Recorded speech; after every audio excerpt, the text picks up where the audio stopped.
When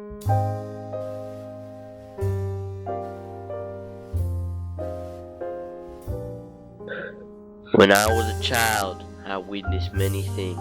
I lived down south with my mother. Me and her were separated from my father and my two brothers. I knew that without a doubt they had beaten my mother. I knew this because she would come home with scars and bruises from whips and fists. When I reached the age of 5, I witnessed something that changed the way I thought forever. I saw my mother hung by her hands, slowly beat while she cried. The master would whip to make her cry and to make her stop. After that day, I told my mother these very words. Mother, we must escape to survive. If we don't, we will die a slave's death. And mother, I do not wish to die on this jailbird's land. The night of April 2nd, 1849. Under the darkness of night, I followed up the North Star to New York. I ran and ran for 10 days until I reached the farm. I walked up to the fence post and said to the man standing there, "You gonna turn me in?" "No," he replied calmly.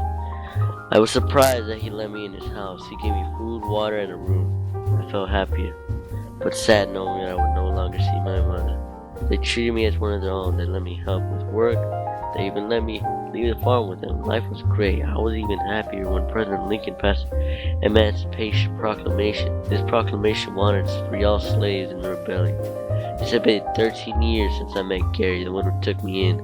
My name is Peter Croe, and today, March 17, 1863, I joined the U.S. military to fight for the freedom of African Americans. Today, April 3rd, me, General King, Corporal Jones, and Gary are on our first march to the battlefield. We stayed fighting until we lost 20 men. The enemy force began to charge. They continued to fire hundreds down by the minute. They had many, but they lacked the training. We continued to fire until the captains were captured. They told us the military base was down south in Texas. We marched and marched until the president sent us a train. There we boarded and were soon at the capital. We continued hoping that this would be the last battle. When we entered the battle, we were soon flanked as they shot cannons and brought in more boxes and 40 dead men. Our forces were soon depleted and 2/3 of us were dead. It was soon down to the 4 of us. I was shot with excruciating pain, thinking it would be the end. I was lucky though. It was just below my thigh. I laid quiet as I saw General King and Corporal Jones firing at. But Gary's face stayed calm. He dragged me back and we found a doctor. After my operation, Gary told me they had to amputate my leg. He said that I was beginning to get gangrene and I would have died without it. After that, we left and went back to New York.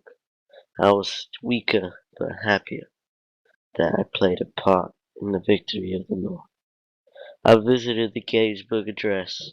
This is one of the few memorials of the Civil War, where I saw all my comrades who fell. I was happy to escape slavery, but sad to see all the aftermath the war had caused. I finally see the sides fighting spirit, and that all of us were fighting for what we thought was right.